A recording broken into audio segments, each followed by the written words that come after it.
The technician who heard a cry. Eli Grant was not a hero. He was just a technician. He worked on wires, lights, and broken machines in a cold human colony called Colony 12, built far away on a lonely planet. Every day felt the same. Wake up. Go to work. Fix what others broke. Go home. Sleep. But one cold night, something strange happened, something that would change his life forever. That night, the lights in Sector 9 went out. Eli was called to fix them. It was just a small sector, deep underground where old research labs were shut down years ago. Most workers hated going down there. It was quiet, too quiet. The walls were cold. The air smelled like dust and chemicals. Eli didn't care. He had his flashlight, his tool bag, and a music chip in his ear playing soft tunes. He walked through the silent hallway, lights flickering above. He opened the control box on the wall and started working. Suddenly, he heard it. A soft sound. Very low, almost a whisper. A voice. He paused his music and turned his head. Nothing. He waited. Then he heard it again. Help. Eli's heart skipped a beat. He looked around. The hallway was empty. He took out his flashlight and followed the sound. It came from behind a locked metal door, a place he had never seen before. The door had no label, no warning sign, just a red scanner. Strange, Eli muttered. He tried his ID card. It didn't work. He looked around. No cameras in sight. He had learned a few tricks over the years, how to bypass locks when needed. He pulled a small device from his tool bag, connected it to the scanner, and waited. Click. The door unlocked. It opened with a loud hiss. Inside, the room was dark except for a soft blue light glowing from the center. Eli stepped in slowly. What he saw made him freeze. In the middle of the room stood a glass chamber. Inside it was a girl. No, not a human girl. She looked human, but different. Her skin was pale blue. Her hair floated softly, like silk in water. Her eyes were closed. Wires and tubes were connected to her arms and head. Machines beeped quietly beside her. Eli moved closer. She opened her eyes. Bright silver, full of pain, full of fear. Eli gasped. She looked straight at him. Not just at him, into him. Like she knew him. Like she had been waiting. He stepped back, confused. Who are you? She opened her mouth. Her voice was weak, broken. Help. Me. Eli's hand shook. What is this place? He whispered. He looked at the machines. The labels were strange. No one had told him about this lab. No one even talked about this level anymore. The girl's eyes didn't leave him. Please, she whispered again. They hurt me. Eli felt something deep in his chest. He had fixed machines all his life. But this wasn't a machine. This was a person. An alien. A prisoner. He stepped forward and touched the glass. I'll come back, he said. She blinked slowly.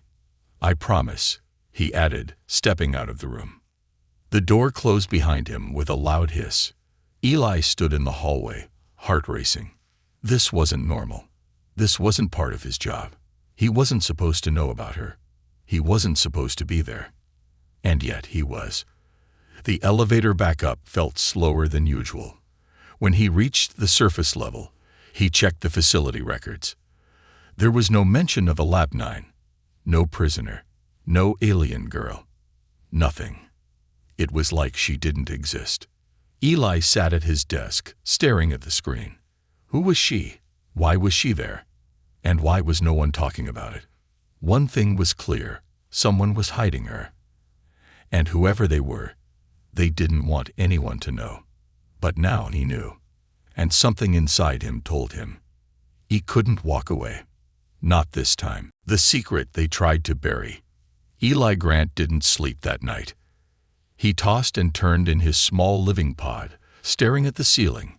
the strange blue light from the lab still glowing in his mind.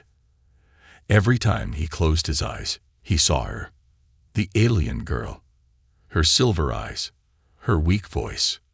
Her words. "Please, help me." He wasn't supposed to care. Technicians weren't heroes. They fixed broken doors, not broken lives. But he couldn't forget her. At 3 a.m., he got up, sat at his old data screen, and started digging. First, he searched the official records. He typed Sector 9, lab access, alien testing. Nothing. Second, he checked old repair logs, back when the colony was first built, 10 years ago. Still nothing. Lab 9 didn't exist. But Eli was stubborn. He hacked deeper into files he wasn't allowed to see. Years of working in secret corners of the colony had taught him a few tricks. He bypassed firewalls and entered the restricted archives. That's when he found something. A small note, buried inside an old energy usage report. Power diverted to sublevel 9. Biology holding chamber. Code. UL1 ORA. UL1 ORA. It hit him. That was her. Lyora. That must be her name. But why was she being kept there? Who brought her in? Why was no one talking about it? Eli leaned back in his chair, heart pounding. This wasn't just some storage room or old lab. Someone had gone to great lengths to hide her. And he had seen her. Now he was part of a secret, one too big to ignore. Next day, he tried to act normal. He walked into the tech office like always, drank a cup of cheap coffee, and joined the repair team briefing. But his mind was elsewhere. When his supervisor gave him another task in Sector 3, Eli made an excuse. "My tools are still in Sector 9, he said. "Need to pick them up." It was a lie. He went back to the door. The same metal door, cold and silent. He stood there, thinking. If he went in again, there was no going back. But he had to know. He used his tool again and unlocked the door. The room was dark, like before. The machines hummed quietly. And there she was, inside the glass chamber. Still alive. Still watching. Her silver eyes opened when she sensed him. "You came back," she whispered, voice still weak. "I had to," Eli replied. He stepped closer. "What is this place?" he asked. She looked around. Her voice cracked. "They take, from me, blood, mind, memory." Eli felt sick. "Why?" "They want power. They say, I am light. I can bend energy. They don't understand." She coughed. Her hand twitched. The wires on her arms glowed slightly. "I tried to stop them, but they used machines, made me weak." Eli knelt beside the chamber, looking into her eyes. "What's your name?" She blinked slowly. "Lyora," she said. "Lyora," Eli repeated softly. Then she added something else. "They will come for you too, if they know." He froze. "What do you mean? You saw me. You touched this place. Now, they will watch you." Just then, a small beep echoed in the room. The lights flickered. Someone had triggered a silent alarm. Eli looked around. "I have to go. I'll come back. Soon. I'll help you." She pressed her hand against the glass. "Promise." He pressed his hand to hers. "Promise." Eli ran. Outside the lab, he kept his head down and returned to his quarters. Later that evening, he noticed a drone hovering outside his window. Not normal. He shut the blinds and disconnected his home terminal from the network. Someone knew.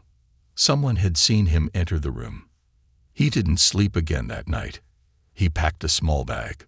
Tools, emergency rations, a flashlight, and one old communicator that ran on a private frequency, untraceable. He had to move fast. The next morning, while the rest of the base was busy with the supply shuttle, Eli snuck into the storage level. He checked every corner, every hallway. Until he found it. A second access tunnel, an old maintenance shaft that led below Sector 9. It was blocked, half collapsed, but Eli could fit. He would use it to reach Leora again. This time, not just to talk, to break her out. That night, he sat in the dark, watching his tools. His hands shook. His heart was heavy. He wasn't a fighter. He wasn't a spy. But he couldn't ignore this anymore. Not after hearing her voice. Not after seeing her eyes. Not after knowing the truth. Somewhere deep in the colony, someone was running secret experiments on a living being, on Leora, and the world above had no idea. He didn't know what she was. He didn't know how powerful she might be. But he knew one thing. She didn't belong in a cage, and he was going to get her out, even if it meant risking everything. Escape from Lab 9. Eli Grant had never broken the law before. Sure, he bent the rules, skipped a few log reports, used his tools to unlock a few snack drawers. But this was different. He was planning a jailbreak. Not just any jailbreak. He was going to break out an alien girl from a secret human facility. He didn't know how much time he had. The drones were already watching him. His name might already be on someone's list. But if he waited too long, Leora could be moved, or worse, destroyed. He had one shot, and no backup. The plan. Eli spent the next 24 hours preparing. He stayed in the shadows. He avoided the cameras. He studied the guard schedules and lab power cycles. Every night, the colony systems ran a deep power sweep for exactly 5 minutes, where cameras and sensors rebooted one by one. That was his window. He packed his escape kit, a plasma cutter for the glass chamber, a blackout grenade to kill nearby lights, an old breathing mask, a stolen keycard from an abandoned locker, and a second cloak for Leora. He also wrote a message, on real paper, not digital. If I don't come back, it means I tried. He left it in his locker. Then he went into the darkness. The old maintenance shaft was tight and dusty. Eli crawled on his stomach for 10 minutes, his knees scraped and back aching. But at the end, he found a rusted hatch. He opened it carefully. He was now inside Lab 9's ventilation system, right above the main room. He peeked through the slits and saw her, Leora, still trapped in the glass chamber, eyes closed, tubes in her arms. But something had changed. The machines around her were glowing red, flashing warnings. Scientists had returned. They were testing something. Eli read the screen below. Phase 2, neural drain in progress. His blood ran cold. They were trying to drain her memories. He moved fast. He dropped through the vent, landing behind the control desk. He pulled the blackout grenade, tossed it, and ducked. Boom! The lights blew out. Sparks flew. Alarms buzzed. The room went dark, then red with emergency lights. Eli ran to the chamber. The heat from the plasma cutter made his hands sweat. He cut through the glass. It cracked, hissed, and fell open. Leora collapsed forward, right into his arms. She was weak. Her skin glowed faintly in the red light. "You came," she whispered. "I told you I would," Eli said. He wrapped her in the cloak and pulled the tubes from her arms. From the hallway outside, footsteps echoed. "Who's in there?" a voice yelled. Eli turned. 3 guards stormed in with rifles. He raised his hands. Then, something happened. The blast. Leora raised her head. Her silver eyes flared open. And the air around her shifted. Time slowed. The guards screamed, but their voices stretched like echoes underwater. Leora lifted one hand. The energy around her body pulsed like lightning under her skin. A blast of light exploded from her chest, knocking the guards back like dolls. The walls cracked. Lights shattered. The machines shorted out. Eli shielded his eyes. When he looked up, the guards were unconscious, their weapons melted. Leora stood, glowing. She stumbled. Eli caught her again. "We need to go," he said. She nodded weakly. "I used too much." Eli helped her down the hall. Emergency alarms screamed behind them. The chase. They ran through service tunnels Eli had memorized. Behind them, sirens blared. Security bots activated. Drones flew overhead. Lyra could barely walk. Eli carried her when needed, dragging her body across the cold floor. At one point, a drone spotted them.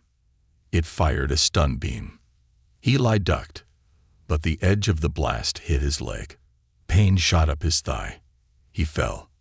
Lyra turned, furious.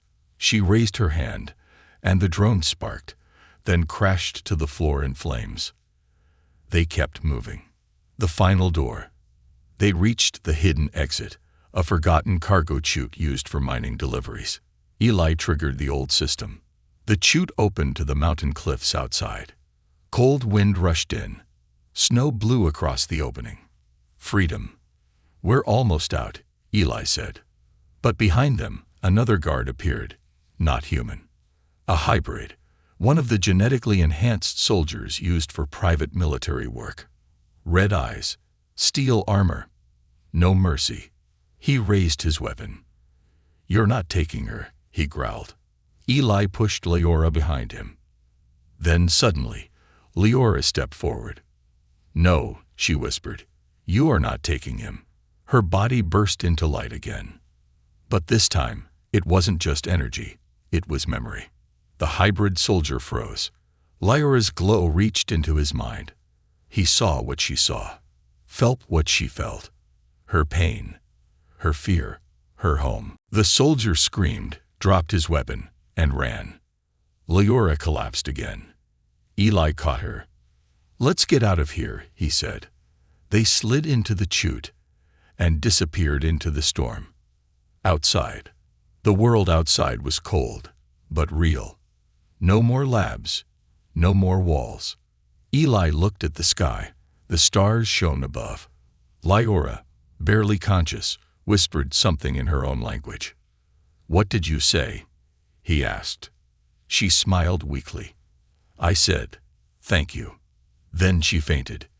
Eli held her close, shielding her from the wind. He didn't know what would come next, but he knew one thing. They were free. For now. Hunted by humans, the wind howled across the mountain range, sweeping snow like dust across the darkness. Eli held Lyra tightly in his arms as they slid down the old mining chute, finally landing in a pile of frozen earth. His body ached. His lungs burned from the cold air. But they were out. They were free. For now. He looked down at Lyra. Her skin was ice blue, glowing faintly beneath her torn cloak. She wasn't moving. "Lyra," he whispered. No response. Eli pressed 2 fingers to her neck. A soft pulse. Still alive. Barely. A dangerous hideout. He carried her across the frozen cliffs until he reached an old mining cabin, abandoned years ago, but still standing. Hidden in the shadows beneath the mountain, it was forgotten by the colony. He kicked the frozen door open, laid Lyra down on a dusty old bed, and wrapped her in every blanket he could find. He lit a heat lamp with an emergency generator and sat beside her, watching her chest rise and fall. She looked fragile, but he had seen her power. He had seen her light. Still, something inside him knew. If she didn't get help soon, her body might shut down. She wasn't built for this world. The mark on her back.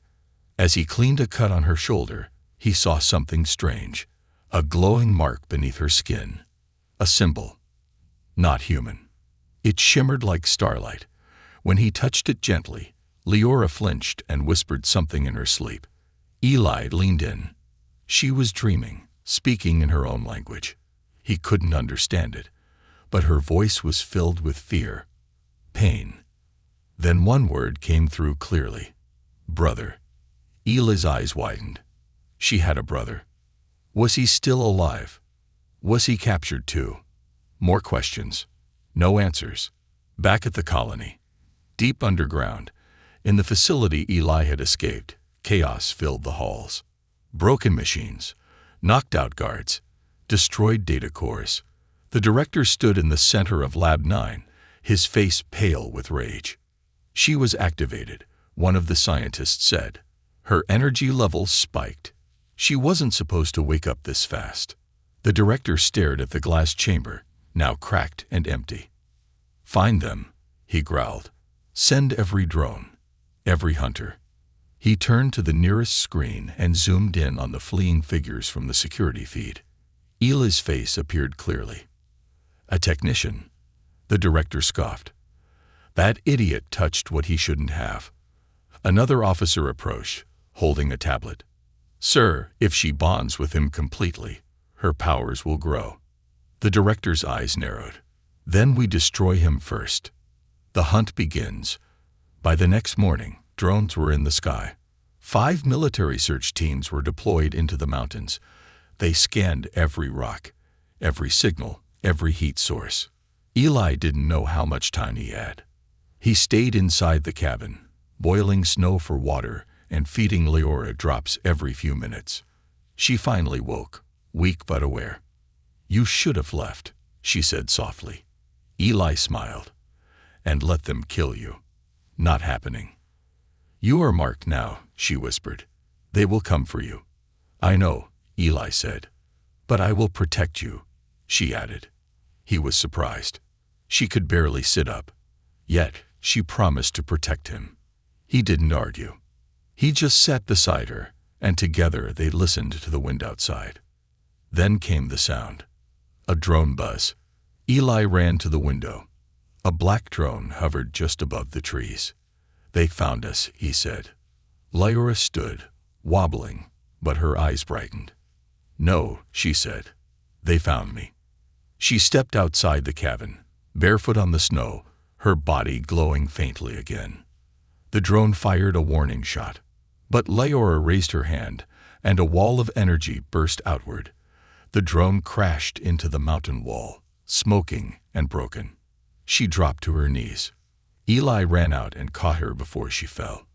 "You're still healing. You shouldn't use your power," he said. "I have no choice," she whispered. "Trust and truth." That night, they moved deeper into the forest using Eli's old cave maps. They found a hidden bunker once used by rebel miners. Inside, Leora sat beside a small fire while Eli cleaned her wounds. She spoke again. "When I was taken, I was not alone. There were others like me." "Where are they now?" Eli asked. "Some died. Some were locked away.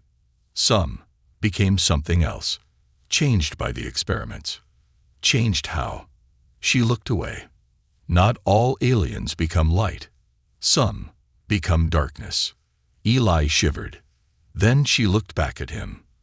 "But you didn't hurt me. You listened. Why?" Eli shrugged. "Because I saw you. And I knew you didn't belong in a cage." She looked at him for a long moment. Then she touched his hand. Her skin was warm now. Her glow was softer. "I feel safe with you," she said. Eli didn't know what to say. No one had ever said that to him before. Meanwhile, in orbit, above the planet, something moved in the shadows of space. A massive alien ship hidden behind a frozen moon. A voice spoke in an alien tongue. It was deep, ancient, and commanding. "The signal has been found. She is alive." The humans broke the agreement. The ship turned slowly, and its engines powered up. Earth had always believed it was alone at the top.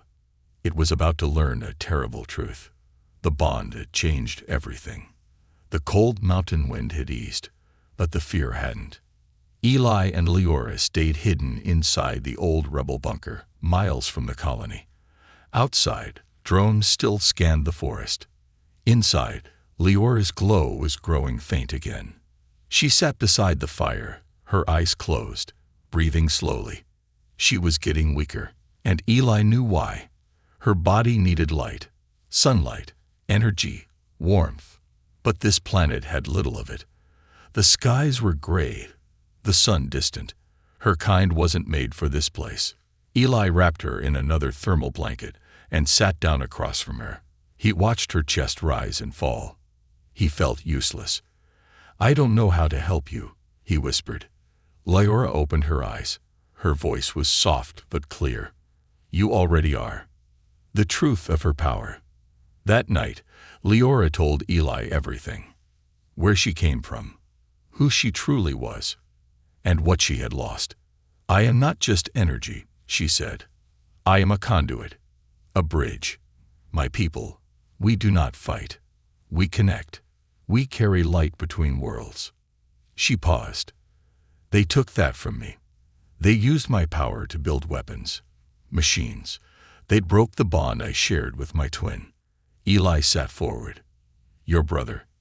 She nodded, her eyes glowing dimly. "We were born joined, connected by thought, feeling, memory. When they separated us, the pain nearly killed me." Eli clenched his jaw. "Where is he now?" "I don't know," she whispered, "but I feel his fear. Somewhere, he is still alive." There was silence between them. And then Leora looked into Eli's eyes. "But now, I feel something else. Something new." She placed her hand over her chest. "It's you." Eli blinked, confused. "Me?" She leaned closer. "When you touched the glass, when you spoke to me, I felt warmth again. Not just in my skin, in my mind. My light reached for you." He didn't know what to say. He wasn't special. He was just a technician, just a guy who fixed wires and ran from cameras. But she was serious.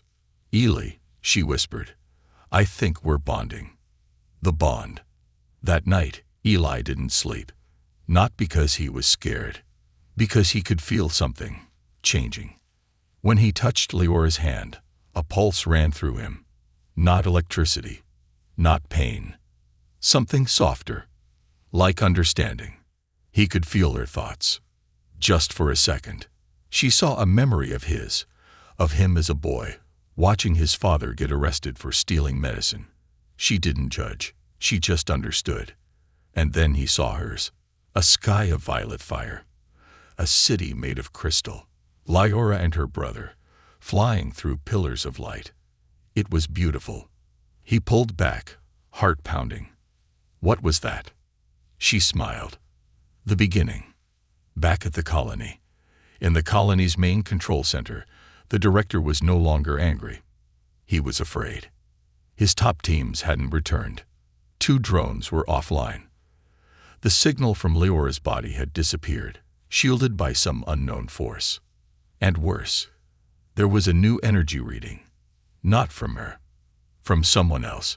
"He's changing," one of the scientists said, pointing to the monitor. The technician. "His body is absorbing trace amounts of her energy." "That's not possible," the director snapped. "Then explain this," the scientist replied. The screen showed Eli's vitals, slightly elevated temperature, enhanced neural activity, minor cellular mutation. "You said bonding was only theoretical," the director hissed. "It was. Until now." The director leaned in. "If they complete the bond, we lose control. We lose the weapon." He looked up. "Send in the Black Hunters." The Black Hunters. They weren't drones. They weren't soldiers. They were silent, faceless shadows, genetically engineered killers who never failed. They didn't ask questions. They just hunted. 3 were released into the mountains. They moved without sound. They tracked without leaving prints. Their orders were clear. Bring her back. Kill the boy. Meanwhile, in the forest, Eli and Leora left the bunker. They had to keep moving. Eli built a small hover sled to carry her when she was too weak to walk. He used old colony parts, solar panels, and a flashlight rig to give her some warmth. As they traveled, the bond between them deepened. They could hear each other without words, feel each other's emotions. When he worried, she felt it. When she was in pain, he knew, even without looking. They became something more than human, more than alien. They became connected. But with the bond came danger. At dusk, Leora froze. "They're close," she whispered. Eli reached for his makeshift rifle. "How many?" "3. Not machines. Not like before." She looked at him. "These are made to kill." The ambush. They set a trap. Eli wired a trail of sensors and fire mines around an old power station. Leora hid inside, gathering what energy she could from the light rigs. As night fell, the black hunters arrived. Eli saw one move through the trees, fast, silent, and tall. Its body was wrapped in black armor. No face. No eyes. Just a moving shadow. Eli waited until it stepped on the pressure plate. Boom. The first mine exploded, lighting the forest red. But the hunter didn't stop. It kept walking, even with half its armor burning. Eli fired. Useless. The hunter knocked him back into a tree. He hit the ground hard. His ribs screamed. The second hunter came for him. But then, a flash of light. Leora stood at the top of the station, glowing, alive, awake. Her energy burst outward, slamming into the attackers. The first 2 fell. The third ran. But she wasn't done. She floated into the air, her hands alive with fire and light. "Eli is under my protection," she said, "and I am no one's weapon." With one final wave of her hand, she sent out a burst of memory, a psychic shock that knocked the last hunter to its knees. Eli could feel it. She was protecting him. Because now, their lives were tied. Aftermath. They escaped again that night, and when they rested by a quiet river, Leora reached for his hand. "Do you understand now?" she asked. Eli nodded. "We're stronger together." She smiled. "The bond between us, it's rare, powerful, and dangerous." Why dangerous? She looked up at the sky. Because if the wrong people feel it, they'll destroy entire worlds to break it. Leora awakens. The forest slept under a blanket of stars, silent and still, as if the world itself was holding its breath. In a quiet valley far from the colony, Eli and Leora found shelter inside a crumbled structure, an old solar outpost, half swallowed by trees and time. Leora lay on a soft bed of blankets. Her body shimmered faintly in the moonlight. Eli sat nearby, watching over her. She hadn't spoken in hours. She had used too much energy during the last fight, protecting Eli, destroying the black hunters, shielding them both with her light. Now, she was silent. Still. Too still. The silence before the storm. Eli held her hand gently. It felt colder than before, like the light inside her was fading. He shook his head. "Don't you dare give up." He reached into his bag and pulled out a solar torch. He aimed it at her chest, hoping the small light might help. "Come on," he whispered. "Come back." But nothing happened. Her glow remained dim. He looked around the room, desperate for ideas. On the broken wall beside him, he noticed something, a small black panel covered in dust. He wiped it clean. An alien symbol. It glowed faintly in response to his touch. Then it clicked. The entire outpost wasn't human. It was built from her world's technology. Memory in the walls. As he explored the ruins, the walls came alive with light. Glowing lines traveled across the floor and ceiling like roots of a tree. A soft hum filled the air. Screens blinked to life. Symbols danced like stars across the room. Leora stirred. Her lips parted. Her body responded to the energy in the room. Eli rushed back to her. "It's working," he said. But she didn't open her eyes. Instead, the room around them shifted into memory. Not Eli's, Leora's. He was no longer in the outpost. He stood in a glowing city with crystal towers and floating bridges of light. Aliens, her people, moved gracefully across the sky. Music hummed in the air like wind through trees. Then everything changed. Explosions, screams, ships falling from the sky, human soldiers storming the city. The bond let Eli feel it all. Her fear, her confusion, her rage. And then, her separation, her brother's hand being torn from hers. Their bond shattered. The memory ended. The room faded back into the cold metal of the outpost. Eli knelt beside her, heart pounding. She had shown him everything. She had trusted him with her pain. And now, he had to return that trust. Eli's choice. He pulled her close, forehead resting gently against hers. "I saw it," he whispered. "I saw what they did to you, to your world." He closed his eyes. "I won't let them finish what they started. I swear it." And then something strange happened. The bond between them pulsed. A wave of warmth spread from Eli's chest into hers. Her body glowed brighter. Her breath returned, stronger. Her eyes fluttered open. Silver, alive, awake. "Eli," she whispered. He smiled. "You came back." She sat up slowly. "You gave me light." Eli helped her stand. "No, you gave me purpose." Leora awakens. The alien tech around them reacted to her fully now. Screens lit up with symbols Eli couldn't read, but Leora understood them. "They built this outpost as a healing chamber," she said. "A last hope." She walked to the center of the room, her arms glowing brighter with every step. Then she turned to Eli. "I'm ready now." "Ready for what?" he asked. She looked toward the roof as if she could see through it, into the stars.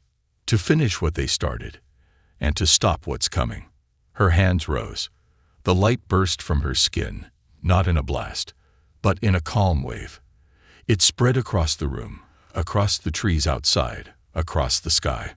Her body lifted into the air. And then, she spoke in a voice that was no longer just hers. The broadcast.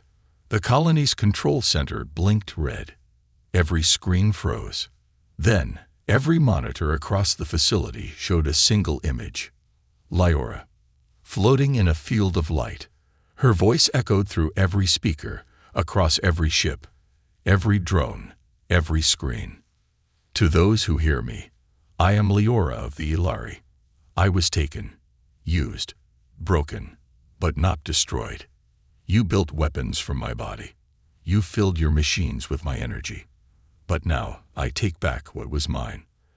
There are others like me, hidden, hurting. We remember. This war ends now." The message played across Earth's command satellites, across other colonies, even on distant listening stations. The universe was no longer quiet. The director's fury. Inside the colony, the director screamed as the screens went dark. "She's calling for help," he shouted. "She's exposed the entire operation." Another officer stepped forward. "Sir, there's more." He pointed at the long-range radar. A signal. Dozens of them. Ships, alien ships, responding to Leora's message. "We have incoming," the officer said.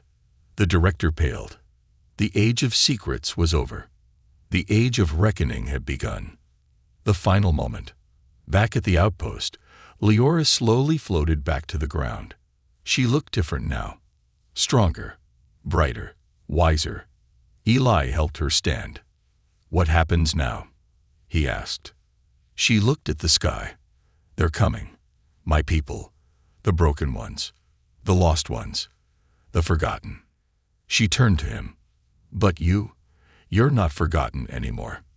He swallowed hard. "I don't know what I am. You're the reason I'm alive." She smiled softly.